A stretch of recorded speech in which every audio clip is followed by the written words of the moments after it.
Olá, é um prazer e uma honra, uma emoção receber a todos vocês nesse terceiro UESC Azul. Tem esse sinal. Esse é o meu nome visual, que é o meu sinal em Libras, e eu me chamo Lucília. Eu sou responsável na coordenação do projeto de extensão que tem esse sinal, o Dinamizando o Ensino de Libras. Tem o apoio do Departamento de Letras e Artes, o DLA, e também da equipe de coordenação da PROEX, que é responsável pela extensão na UESC. O seminário conta ainda com mais de 300 inscritos até o dia 20 do mês de setembro. Teve o apoio maravilhoso de alunos da UESC que atuam como monitores e também da minha família, meu esposo e também minha filha, que sempre me ajudam em tudo. Eu agradeço também aos tradutores e intérpretes de Libras, que além de amigos são parceiros nesse projeto, e de forma profunda eu também agradeço a todos os amigos e amigas surdas, que são a razão do projeto de extensão acontecer, sempre motivando a existência dele. Nosso tema esse ano tem a ver com a valorização da cultura surda, também da língua e do letramento. Quem nós trouxemos para essa discussão? Uma professora que tem esse sinal na Libras, o nome dela é Sueli Fernandes. Ela atua há muitos anos escrevendo, ela também desde o doutorado vem orientando trabalhos na área de bilinguismo para pessoas surdas no Brasil. E a nossa outra convidada tem esse sinal em Libras, o nome dela é Shirley Vilhalva, ela é surda, e as mãos dela são responsáveis pela luta, pela militância em prol do bilinguismo para pessoa surda, do movimento surdo e de toda a caminhada histórica desse movimento aqui no Brasil. Ela é professora na Universidade Federal do Mato Grosso do Sul. Como a professora Sueli atua na Universidade Federal do Paraná. O sinal da universidade é esse. Esse ano, o seminário também conta com a produção cultural de pessoas surdas aqui da região. Que teremos palhaçaria, dramatizações sobre o tema Fique em Casa, um professor surdo, contação de histórias para crianças e como o corpo representa a dança. O que essa produção tem a ver, essa produção cultural e também a atuação de professor surdo? Tem a ver com o protagonismo, a luta permanente das pessoas surdas, mesmo diante da pandemia. O movimento ele não ficou parado, ele continua produzindo e continuamos aprendendo com isso. Peço a vocês, por favor, que possam comprovar a presença de vocês através do link na descrição dos vídeos do YouTube, que teremos a lista de presença onde vocês podem pôr o nome. Por favor, também, eu peço desculpa antecipadamente, porque às vezes temos problemas com vídeos, problemas técnicos na internet. Nós ainda estamos aprendendo a superar como organizar um seminário virtual nesse tempo. Tem uma palavra na língua portuguesa que a gente escreve ela assim, aqui na datilologia, obrigada. O que significa? Que eu me sinto comprometida diante de vocês por tudo que recebo. Em língua de sinais, nós usamos esse sinal que quer dizer honra. Tanto em português eu me sinto obrigada, quanto em língua de sinais eu me sinto no dever de honrar a todos que apoiaram e também que nos dão a sua audiência através das inscrições no evento. A todos vocês, honra e obrigada em língua portuguesa.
Então, boa noite a todas e todos. Muito prazer estar aqui com vocês, mesmo que virtualmente, ainda que virtualmente, esse nosso encontro é possível nesse projeto tão especial organizado pela equipe da UESC, Dinamizando Libras, né? Dinamizando o ensino de Libras. Eu agradeço muito à professora Lucélia, que coordena esse projeto e que fez possível a minha presença hoje aqui, trazendo alguma contribuição sobre o tema desse seminário da UESC, que é Língua, Letramento e Cultura. Então, como eu disse, eu sou Sueli Fernandes, trabalho aqui na Universidade Federal do Paraná, no curso de Letras Libras, na graduação, e também na pós-graduação na área de Educação, Diversidade, Diferença e Desigualdade Social. Gostaria de iniciar falando um pouco dessa minha trajetória na educação de surdos, para aqueles que não me conhecem. Eu trabalho com educação há muitos anos, sempre atuei na educação básica e recentemente, a partir de 2008, eu sou professora da Universidade Federal do Paraná, mas eu tenho um envolvimento muito grande com a educação de surdos já há 27 anos. Então, eu constituí a minha identidade profissional nessa área, trabalhando com surdos em um momento ainda bem difícil, quando eu comecei a trabalhar, em que não havia o reconhecimento da Lei de Libras, da língua brasileira de sinais, e todo o processo educacional era ainda baseado numa perspectiva clínico-terapêutica do oralismo, né, na educação. Então, eu também fui me constituindo nesse processo, não apenas como professora, mas como militante do movimento surdo, em razão de acreditar que a comunidade surda constitui um coletivo, uma minoria linguística brasileira, e que falava uma língua, que era uma língua própria das comunidades nativas de surdos brasileiros, a língua brasileira de sinais, que foi reconhecida em 2002 por uma lei federal muito importante, que aponta para um primeiro passo para o reconhecimento político dessa minoria cultural, que é a comunidade surda brasileira. Então, falo um pouco dessa perspectiva da minha experiência como professora. Esse é o meu lugar de fala, sobretudo, principal, mas também de uma aliada do movimento surdo, aliada das lutas do movimento surdo brasileiro, sobretudo com o meu envolvimento aqui no Paraná com a FENEIS, do Paraná, a Federação Nacional dos Surdos, e fui também nesse processo me constituindo pesquisadora do campo dos estudos surdos em educação e do campo da educação bilíngue para surdos especificamente. Eu sempre fui alfabetizadora, desde o meu ingresso no magistério, lá na década de 80, em 82, eu tive uma experiência com a alfabetização de crianças ouvintes e, posteriormente, logo em seguida, eu tive a oportunidade, ao terminar o curso de letras, de fazer uma especialização na área de educação de surdos, em razão da minha proximidade com uma criança surda que era muito próxima de mim, não minha parente, meu familiar, mas era como se fosse. E a partir dessa minha relação com essa filha de uma amiga surda, eu também comecei a constituir essa minha identidade de pesquisadora, tentando entender como as crianças surdas se apropriavam da língua portuguesa, uma língua de tradição oral auditiva e que tem um sistema de representação alfabético, baseado nessa relação letra-som. Então, na ausência do som, né, na ausência de um dos elementos dessa relação, né, som representação escrita, como é que a criança surda se alfabetizava naquele momento, eu pensava, né? Como se apropriar da leitura e da escrita a partir de uma relação estritamente visual. Então, esse sempre foi o meu desafio como pesquisadora. Há mais de 20 anos eu venho estudando isso, venho praticando isso como professora, né? Como professora de surdos.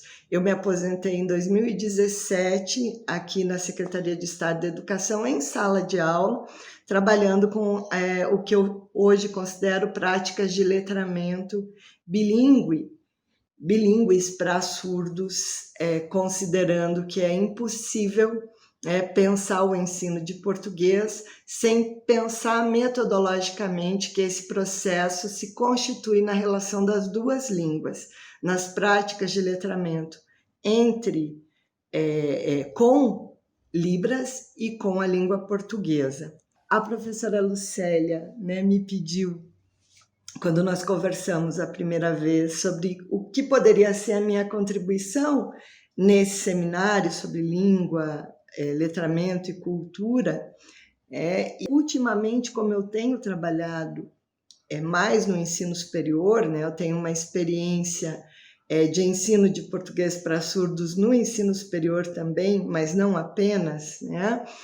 E também na pós-graduação, porque tenho orientando surdos no mestrado e no doutorado, eu percebo que esse contexto do ensino superior, ele traz desafios que são diferentes da educação básica, mas que na perspectiva do letramento bilíngue, em contexto de minorias linguísticas, nós podemos pensar princípios teóricos e metodológicos comuns.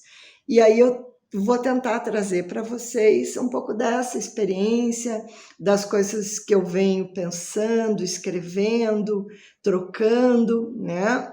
Que me desafiam e que eu tenho certeza que desafiam a vocês, que são profissionais, sejam professores, sejam intérpretes de Libras, mas, sobretudo, constitui um desafio para o próprio sujeito surdo, né? Pensar se é possível ser surdo em língua portuguesa, se é possível constituir a sua identidade a partir do português como uma língua de fronteira, né? Uma língua de relação, em que eu me constituo como surdo brasileiro, que tem uma língua oficial, que é a língua portuguesa, que é a língua que constitui as relações todas na escola, que é a língua dos textos escolares, é a língua dos documentos oficiais, é a língua da mídia, é a língua das relações, em que as relações sociais se constituem e onde o conhecimento é produzido e socializado no Brasil. Então, como surdos, como minoria linguística, podem constituir a sua identidade, a sua subjetividade, valorizando a sua língua como fundamental nesse processo de enxergar e de se apropriar o português como uma língua possível, né, na constituição da sua subjetividade. Então, a respeito disso que eu quero falar um pouco hoje, né, fazer algumas provocações, e espero que vocês se sintam provocados e desafiados comigo a pensar essas questões. Eu pensei que nós poderíamos, então, constituir algumas questões para esse nosso debate, né? Então, em um primeiro momento, eu gostaria de abordar questões muito gerais, né, que estão entrelaçadas na educação de surdos, porque hoje há um consenso mundial em relação à educação bilíngue para surdos ser uma realidade, ser um direito subjetivo no processo e no sistema educacional, Mas essa educação bilíngue, ela é polissêmica, né? Ela é apropriada pelos governos, pelos sujeitos, pelo movimento surdo, pelos pesquisadores de forma muito diversa. Então, seria importante a gente pensar nesse sentido da educação bilíngue como uma política, mas que não se restringe a uma política educacional, porque justamente envolve uma língua minoritária. Então, eu gostaria de pensar a educação bilíngue num contexto de escolarização de minorias linguísticas. E, para isso, a gente necessariamente tem que refletir, fazer uma reflexão sobre as relações entre políticas educacionais e políticas linguísticas, né? Esses dois campos têm que estar entrelaçados, intimamente pensados, com metas, ações, planejamento, intervenção, não de forma desarticulada.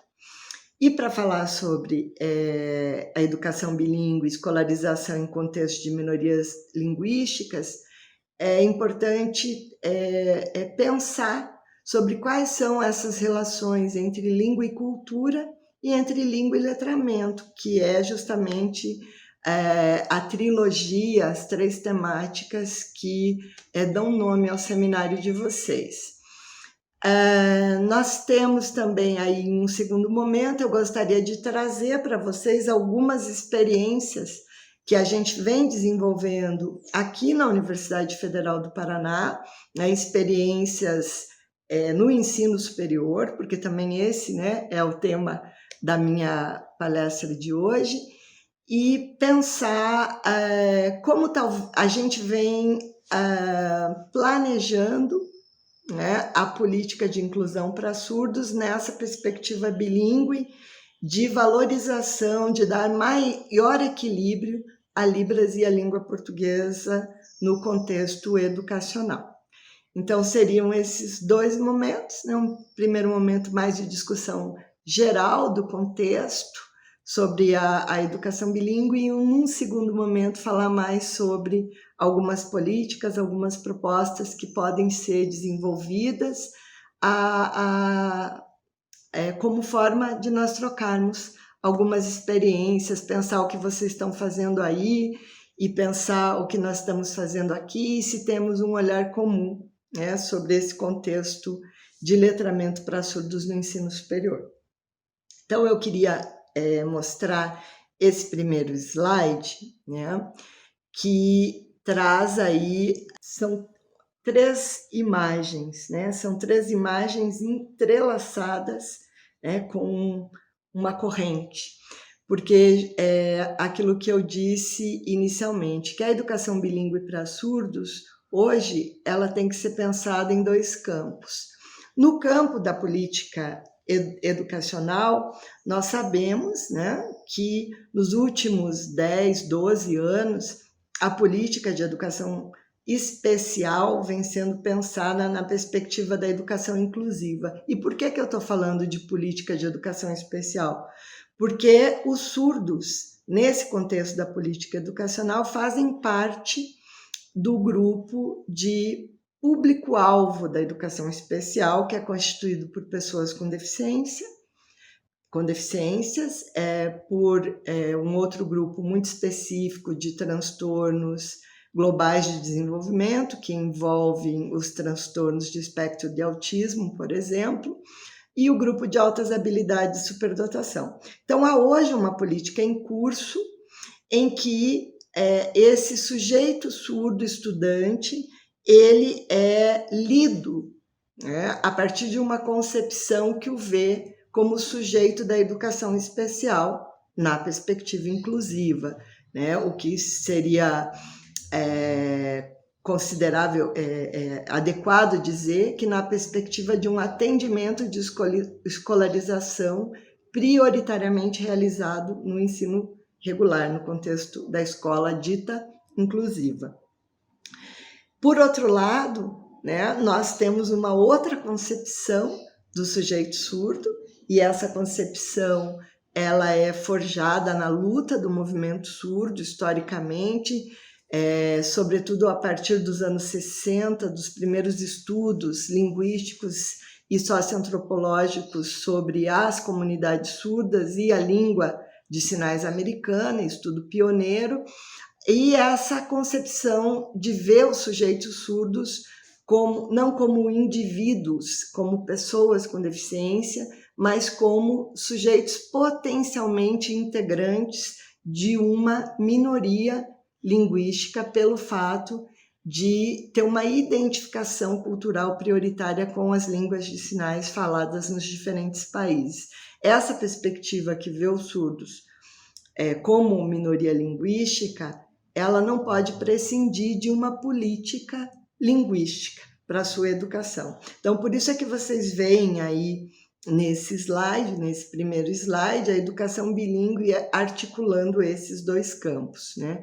Como fazer esse equilíbrio entre uma visão que vê o sujeito surdo como público-alvo da educação especial e, ao mesmo tempo, como parte integrante de uma minoria linguística, de um coletivo, portanto, uma visão coletiva dos surdos como parte de uma minoria linguística, como sujeitos que falam uma língua diferente da língua oficial majoritária, que é o português, no caso do Brasil. Então, na verdade, essa política hoje nacional de educação especial, em linhas gerais, ela prevê, ela é baseada em duas estratégias, basicamente. Uma são as estratégias de acessibilidade, né? Promover a acessibilidade desses sujeitos por meio, geralmente, de um recurso humano fundamental na educação básica, que é o tradutor-intérprete de Libras, o apoio do tradutor-intérprete de Libras, e uma segunda estratégia de contraturno, em que no turno contrário ao da escolarização comum, os surdos receberiam atendimento educacional especializado, geralmente numa sala de recursos com um professor que supostamente seja bilíngue, para ter acesso ao currículo em língua de sinais, para aprender português como segunda língua, ou seja, para fazer tudo aquilo que constituiria a base nacional curricular comum, né? Mas em paralelo, no contraturno, né? Uma espécie de complementação da escolarização. Então, a acessibilidade e a AEE tem sido um modelo prioritário para se colocar em prática essa política de inclusão no Brasil e também para estudantes surdos com, se nós tivermos sortes, a presença de tradutores e intérpretes de Libras nas salas de aula regulares, né? No ensino superior, eu venho sempre questionando que esse modelo ele é muito questionável, né? Primeiro porque nós estamos tratando de um público, de um grupo de estudantes adultos, né? E geralmente trabalhadores que têm família, que já constituíram família, e pensar esse modelo de acessibilidade e AEE para o ensino superior é muito questionável.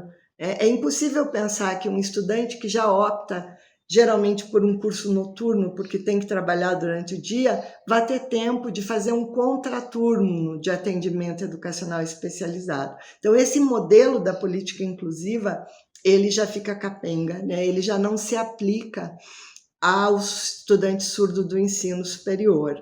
Então, via de regra, no ensino superior, né, os surdos que aí estão sabem que, se tiver muita sorte, o que ele vai ter é o apoio de um bom profissional intérprete, fluente na língua de sinais, que possa fazer a mediação desse processo acadêmico super desafiador para todos os estudantes que se inicia com ingresso no ensino superior. Então, o primeiro questionamento dado aí é que a Política Nacional de Educação Inclusiva, ela não responde às necessidades e aos direitos linguísticos dos surdos nessa etapa de escolarização. Há inúmeros pesquisadores que tratam da educação bilíngue, que falam das políticas linguísticas como uma frente de defesa, né, de direitos linguísticos para um enfrentamento de políticas de silenciamento, que geralmente são feitas na relação de línguas hegemônicas oficiais com línguas minoritárias. Então, quando se oficializa uma língua, e no caso da língua de sinais brasileira, ela é co-oficializada, né, ela foi reconhecida em território nacional, o Estado deve reconhecer não só o direito linguístico desses falantes, mas reconhecer a possibilidade, o direito de que o falante ele não precise a todo tempo ter que mudar de língua sempre que ele queira se expressar politicamente, né? É importante que as políticas linguísticas elas trabalhem numa frente para contextos minoritários, de viabilizar a existência de comunidades linguísticas, e por isso a defesa da escola bilíngue na educação básica é tão importante, porque quando o aluno surdo vai só para a escola inclusiva, geralmente a interlocução em Libras se reduz ao contato dele com o intérprete de Libras, que é a única pessoa, né, na maioria das vezes, que fala a sua língua no contexto escolar. Então, as escolas bilíngues são um espaço potencialmente importante para viabilizar a existência dessas comunidades linguísticas. O Estado deveria dotar as escolas, enfim, os espaços de produção de conhecimento, de instrumentos de expansão e sobrevivência da língua, de valorização, de visibilização da língua e promover o letramento das comunidades, né? Então, seriam 3 ações que constituem uma política linguística efetiva para minorias, né? Em contexto de escolarização. E aí eu gostaria que vocês olhassem esse segundo slide, que traz uma pergunta aí, né? Qual o sentido da Libras hoje nas políticas educacionais? Aí nós temos uma imagem que tenta jogar com essa dicotomia, né? O que a Libras tem representado hoje?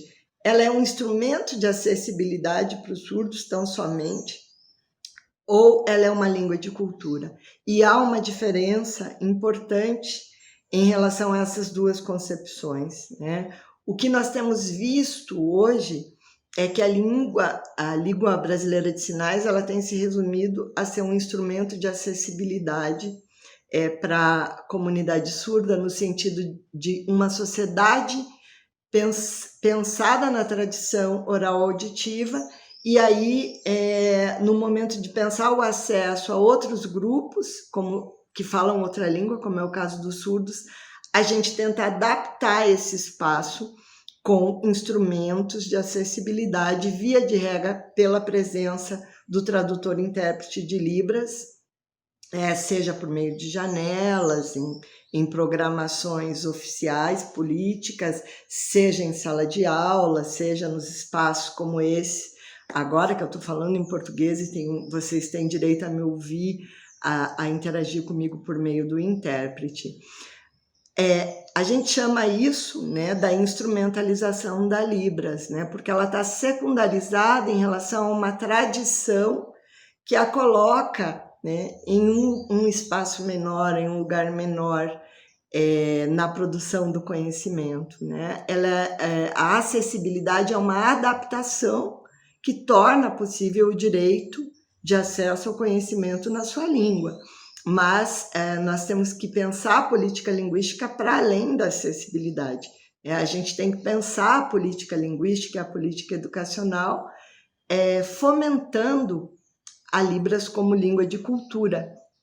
E aí, se nós formos pensar, né, tem um próximo slide que trata dos gêneros textuais com os quais os alunos se deparam na educação básica, né?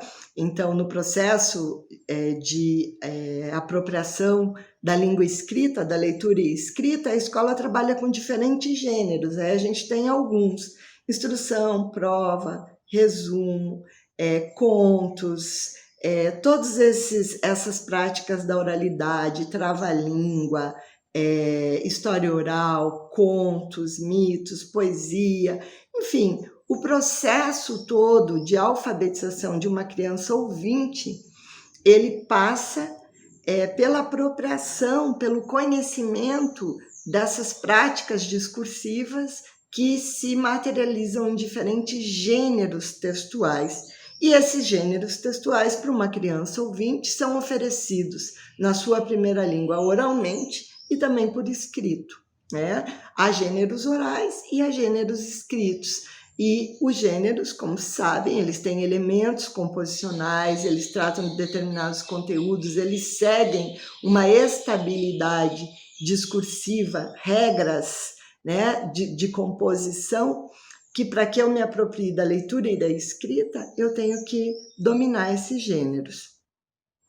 E eu trago aqui um novo slide, gostaria que vocês prestassem atenção, né, na parte de baixo, a gente tem alguns gêneros que circulam na escola, na educação básica, né? Como fábulas, história em quadrinhos, contos tradicionais, aí o Chapeuzinho Vermelho. E temos já, hoje, né, muitas tentativas, né, de produção de gêneros textuais sinalizados, né? A gente, um professor do AE, um professor de surdos, se procurar no YouTube, nas redes sociais, na internet, ele vai buscar esses gêneros para apresentar ao aluno. Mas onde? No espaço do AE, né?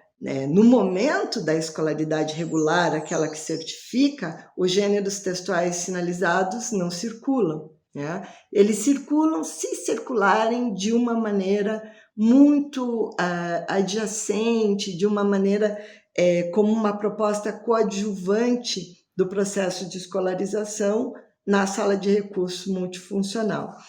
Mas e os outros gêneros? Né?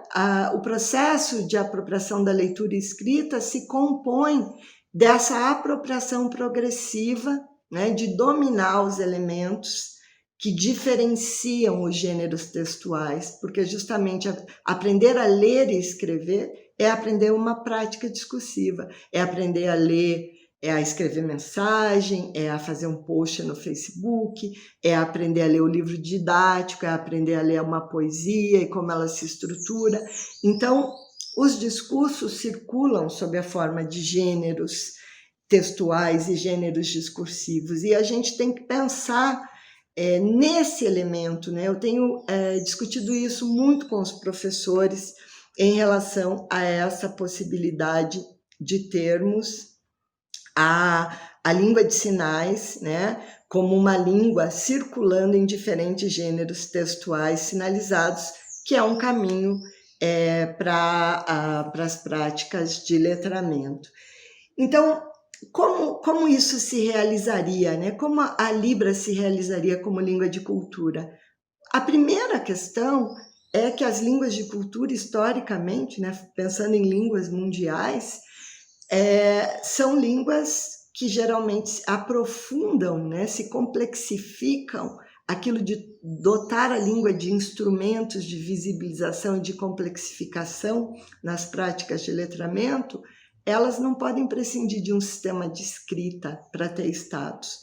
Hoje, vamos olhar aí, né, no próximo slide, nós já temos muitas experiências importantes de escrita de sinais, né, de representação da língua de sinais sob a forma escrita, seja Signwriting, outros sistemas como a ELISA, a escrita da língua de sinais, o CEL, a visografia, que são projetos de pesquisa e de visibilização, né, de instrumentalização da Libras como uma língua de cultura importantes, mas que circulam em espaços muito restritos. Nós ainda não temos ao menos uma padronização do sistema de escrita, né? Nós temos que pensar nisso.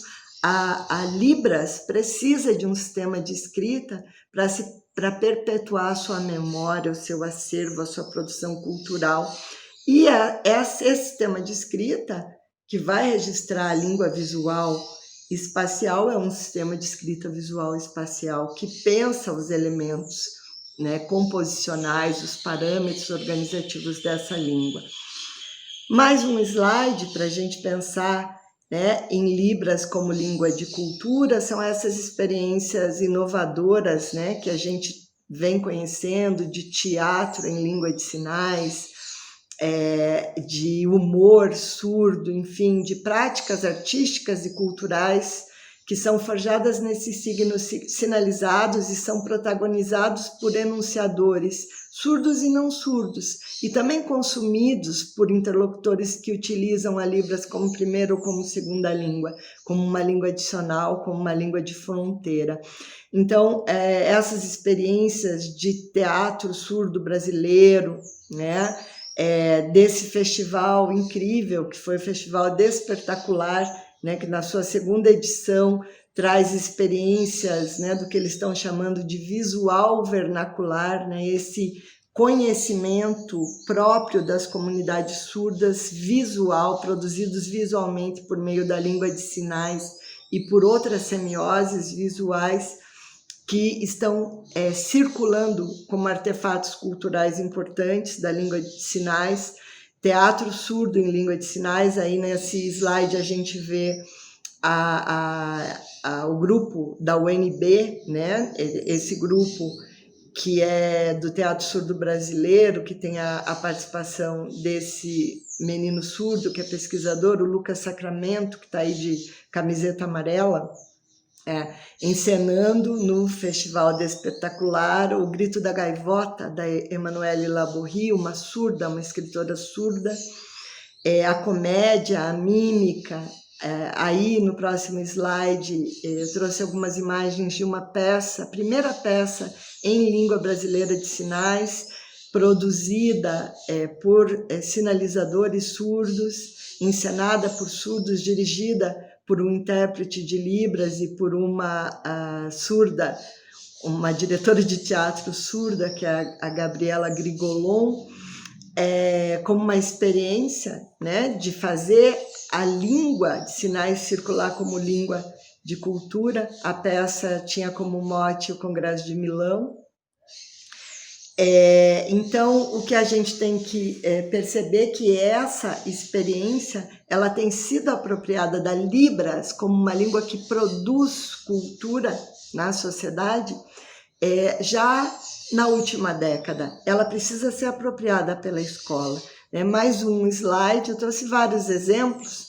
Aí nós temos duas imagens, uma de um humor surdo, né? Uma final, uma competição de humor surdo, de piadas, só entre sinalizadores comediantes surdos, que foi realizada há 2 semanas, ou mesmo essa experiência incrível, né, que o professor Cláudio Mourão, o nosso Cacau, né, pesquisador da URGS, vem trazendo como experiência visual literária, que foi absorvida pela literatura surda, Rapunzel surda, Patinho surdo, Cinderela surda, e depois tantas outras obras sejam traduzidas ou sejam produzidas por sinalizadores surdos, diferentes registros visuais, formas de expressividade pelas mãos de artistas surdos, sem o uso da língua escrita falada, sem essa mediação,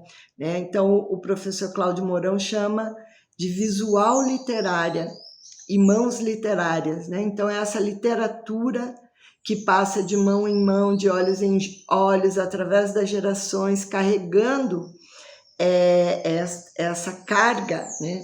Trazendo essa carga cultural e trazendo muita potência da Libras como uma língua de cultura.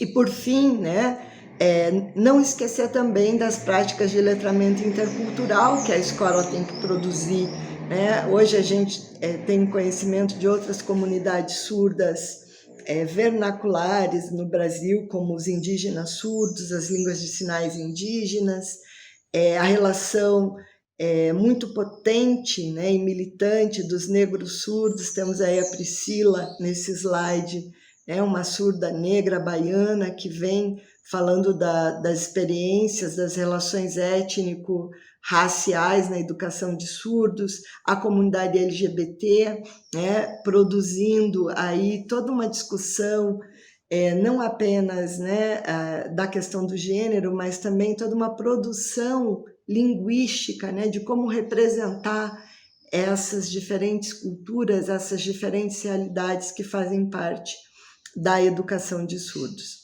Por fim, eu trago essa imagem que eu acho muito bonita, né? Foi um dia em um evento que nós tivemos na Universidade Federal. À frente, vocês veem a Gabriela Grigolon, a Negabi, que é uma artista negra surda, uma poeta, slammer, que nesse dia declamou um poema em língua de sinais para uma audiência ouvinte.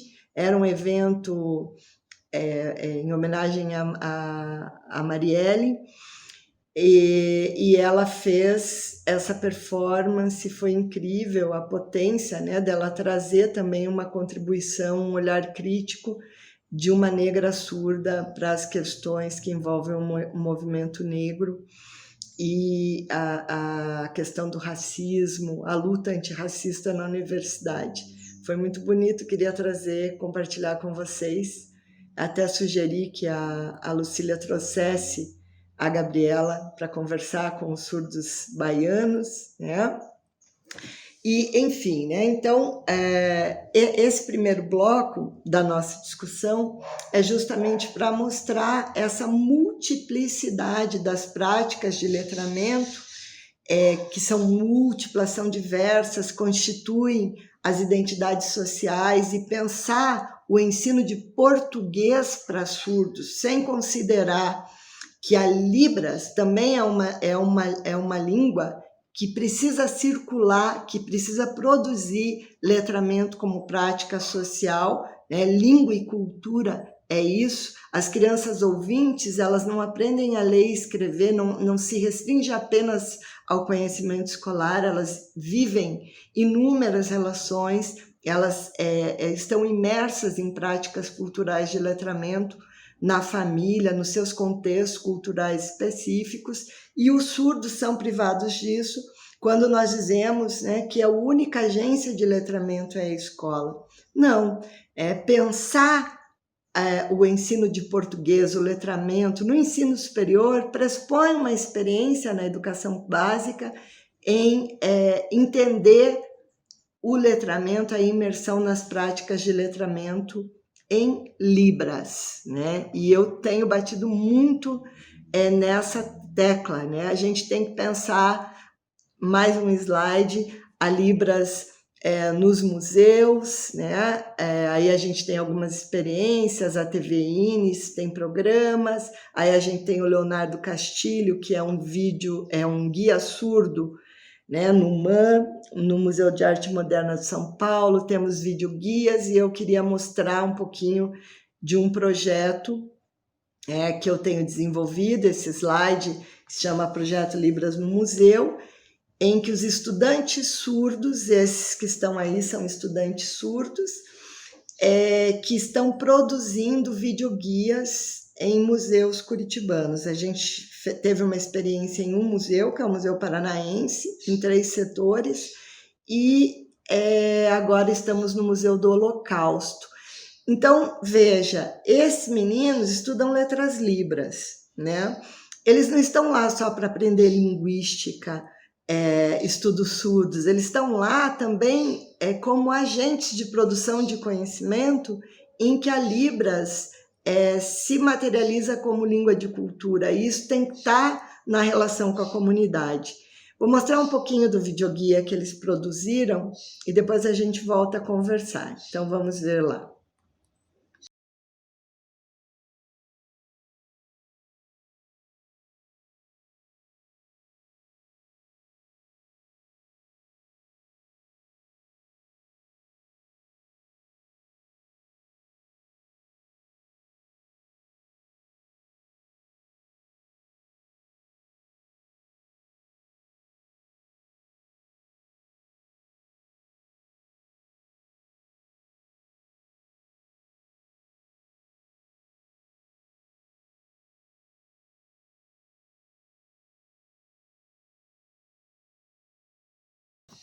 É maravilhoso, né? A gente poderia pensar em inúmeras outras formas de artefatos culturais em Libras, circulando na comunidade como um todo e fazendo com que os surdos se apropriem dessa experiência de ter a sua língua como um veículo de cultura, né, de apropriação e produção de cultura e de conhecimento.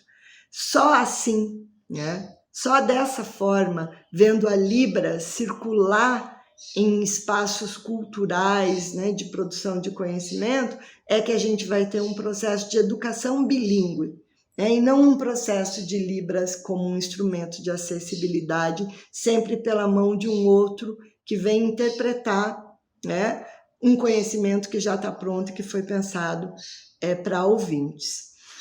Então, nesse ponto, né, a gente já conversou bastante, mas é importante trazer esses fundamentos para eu falar das nossas experiências no ensino superior. Então, como esse conhecimento, como essa concepção de pensar gêneros textuais sinalizados, a Libras como língua de cultura circulando na comunidade como um todo e não apenas na escola, como isso, né, seria potencialmente ajudaria, contribuiria para o letramento acadêmico bilíngue, que é aquilo que acontece quando o surdo ingressa no ensino superior.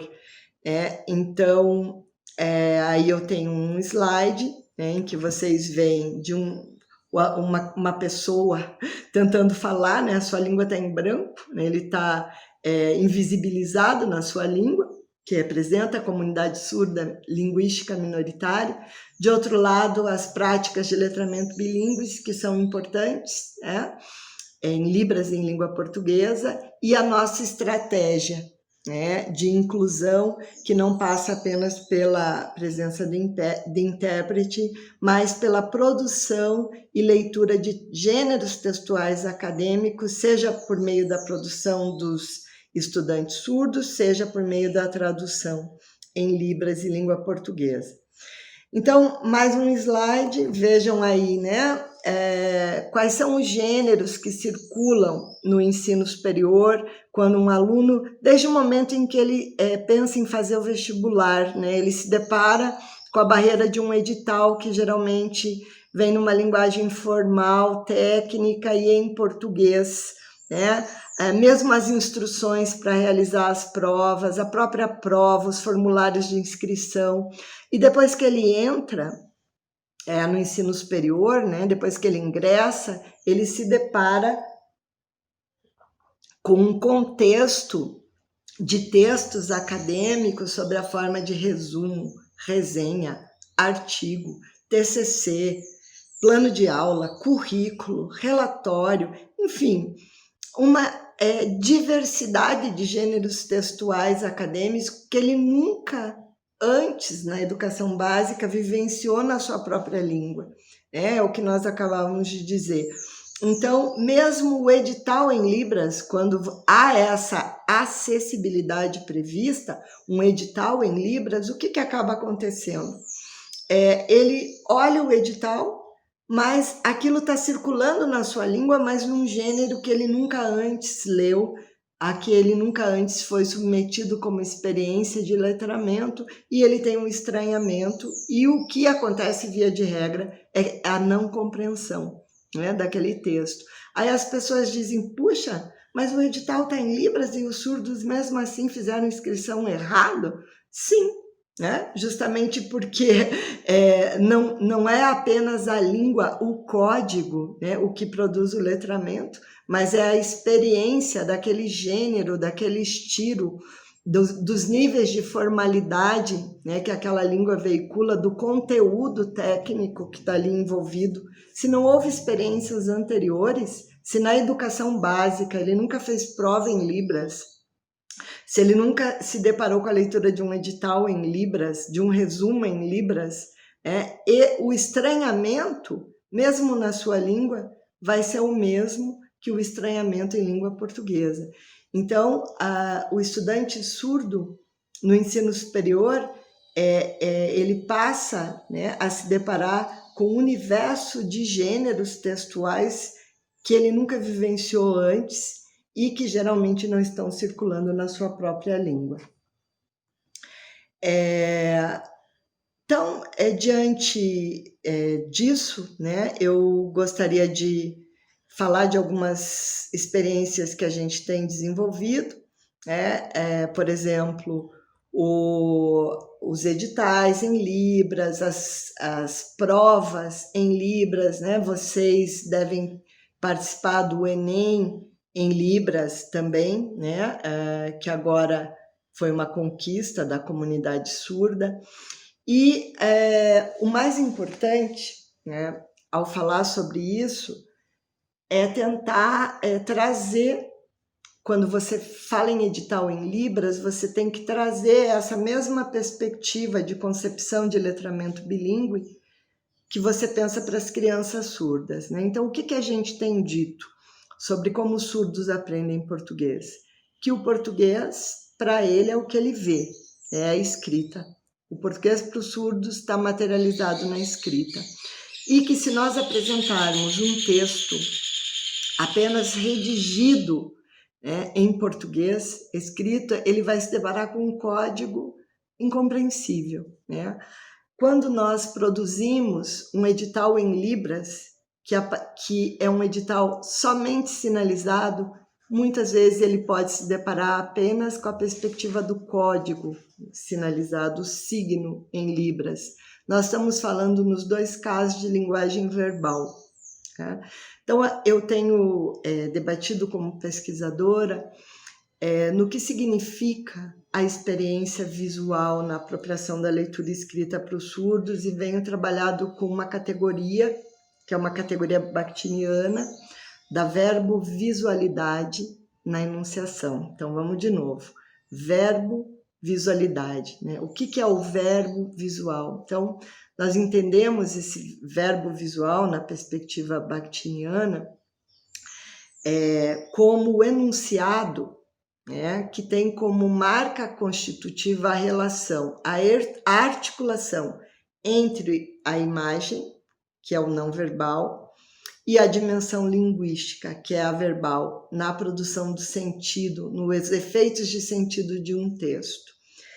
Quando o verbal e o visual eles estão organizados num único plano de expressão, como diz a professora Beth Bright, né, numa combinatória de materialidades, essa combinatória materializada no discurso, aí está presente a verbo-visualidade na enunciação. É um conceito bakhtiniano. Então, quando o surdo lê, ele não pode ler apenas a linguagem verbal. Ele não pode ler apenas o código. Ele lê outros elementos visuais, sejam constituídos pela imagem, sejam constituídos por gráficos, sejam constituídos por elementos de destaque, como negrito, caixas de texto, de organização textual, que também constituem a leitura.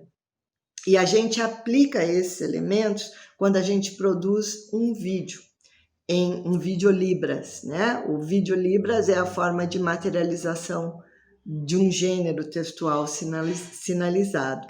Então, quando você produz uma prova de vestibular, um edital, não pode ser só língua. Você tem que ter outros elementos visuais para constituir essa materialidade verbo-visual num processo de letramento acadêmico bilíngue. Então, tem a dimensão verbal da língua escrita ou da língua sinalizada e a dimensão não verbal de outras semioses visuais que ajudam a essa experiência visual. Então, vou dar alguns exemplos, né, que nós já conhecemos, né? Por exemplo, um artigo em Libras, né, em que o sinalizador ele muda a cor da camiseta a depender se ele está falando de título ou do texto principal ou de uma citação. Essa mudança na cor da camiseta é um elemento verbo-visual, é uma regra de composição do discurso do artigo como gênero textual acadêmico, que tem título, tem nota de rodapé, tem títulos de seções, e é uma forma não verbal, mas visual, né, de materializar esse elemento da composição, né? Então, aí a gente tem um desses exemplos. Os glossários em Libras, que hoje vêm sendo produzidos no Brasil, né, como manuários, glossários, enfim, geralmente aparece o verbal e aparece em alguns glossários ou a imagem, uma imagem que traga um reconhecimento, ou a escrita de sinais, né, que também é um elemento verbal. Eu trago aí alguns exemplos das interfaces, né, entre estudos da tradução e letramento bilíngue. É uma linha de pesquisa na qual eu tenho investido, né? O meu principal orientando foi o Jonatas Medeiros, vocês o conhecem, né? Nós desenvolvemos por 3 anos um projeto de pesquisa que tentava produzir essas interfaces entre estudos da tradução e letramento bilíngue na produção de gêneros textuais sinalizados, né? Então, a gente tem aí, por exemplo, o primeiro exemplo é um cartaz, né? Na parte de cima é o cartaz original e na parte de baixo, estratégias visuais, né, que tentavam materializar essa enunciação verbo-visual, não o intérprete apenas, mas outros elementos que tentassem reproduzir a característica de composição do texto original, né? Esses estudos, né, essa aplicabilidade do verbo visual como categoria, que constitui essa enunciação, nas manifestações de artefatos culturais da comunidade surda, para nós, hoje, constitui a principal estratégia de letramento acadêmico bilíngue para surdos no ensino superior. Se os surdos vivenciam, né, e refletem sobre a sua língua em uso, aplicada em gêneros textuais diversos, né, como o artigo em Libras, o resumo em Libras, o anúncio em Libras, o teatro em Libras, o texto literário em Libras, eles vão perceber que há características diferentes na produção de cada um desses textos. E se nós tentarmos, por meio da enunciação verbo-visual, trazer não só a língua de sinais, mas os elementos outras semioses que, articuladas à língua de sinais, a Libras, produzem sentido na leitura do texto, né? O surdo lendo o texto, a gente vai estar realizando um passo importante para a mediação do letramento acadêmico em português, para que os surdos compreendam que em português também é assim, que o ouvinte também, ao entrar na universidade, embora ele fale português e escreva português, ele tem um estranhamento em produzir um TCC, em produzir um relatório, em organizar um formulário, ou seja, um resumo, uma resenha. Por quê? Porque resenha, resumo, artigo são correspondem a gêneros textuais diferentes, com regras de composição diferentes. Então, nós não dizemos que a língua mediadora para o processo de apropriação do português como segunda língua é a língua de sinais. Portanto, nós temos que investir em práticas de letramento acadêmico bilíngue nas duas línguas. De nada adianta nós insistirmos apenas na tradução do que está escrito em português para Libras. Nós temos que produzir esses gêneros acadêmicos que circulam no ensino superior também em Libras, né? E essa é a experiência na qual a gente tem investido na universidade, no curso de Letras Libras desde a sua criação. Vocês poderão ter muitas dúvidas como isso se produz, uma vez que temos poucos intérpretes. Os intérpretes geralmente estão em sala de aula, mas com alguma dedicação, alguma organização, e que, claro, né, passa também pelo perfil do intérprete, a gente pode produzir esses elementos, produzir essas traduções e trabalhar esses aspectos do letramento visual bilíngue. Então, para finalizar, né, além de deixar uma pequena amostra, né, de um vídeo que traz esses elementos já de textos sinalizados que estão disponíveis para os nossos estudantes surdos da graduação, no Letras Libras e também na pós-graduação, eles tentam demonstrar, né, esse princípio de que Libras, para ser língua de cultura, tem que ser língua também de letramento. Ela tem que circular, né, como em práticas sociais de uso da língua em diferentes contextos. Tem que se produzir comunidades linguísticas bilíngues, né? O Letras Libras hoje é esse espaço no ensino superior, mas também podemos pensar em outras estratégias, como é a disciplina de Libras nas licenciaturas. Podemos pensar em produzir projetos como o Cine Debate, com tradução em Libras, pensar em peças de teatro, documentário, mesmo literatura infantil em Libras, né? Fazer com que a universidade experimente, né? Perceba que a Libras pode se materializar em diferentes gêneros, que ela é uma língua de cultura, que ela tem níveis de formalidade, né, diferentes, que os enunciados verbo-visuais que se concretizam, né, nesses gêneros textuais sinalizados produzem os artefatos culturais da comunidade surda hoje, seja no teatro, seja na poesia, seja no humor, seja na literatura, enfim, em diferentes contextos. Então, é isso, né? O que eu tinha para trazer para vocês. Espero que eu tenha contribuído com essas reflexões sobre educação bilíngue, sobre letramento, tanto na educação básica quanto no ensino superior.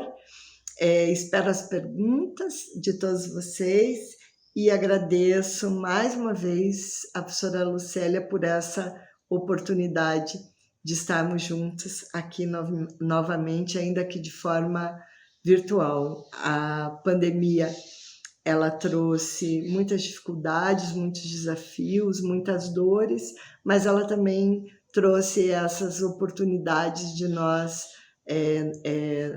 promovermos esses encontros que talvez presencialmente não fossem possíveis, né? Então, eu agradeço muito, muito, um prazer estar com vocês e fico à disposição para perguntas, né, se esse debate for possível, ainda que à distância.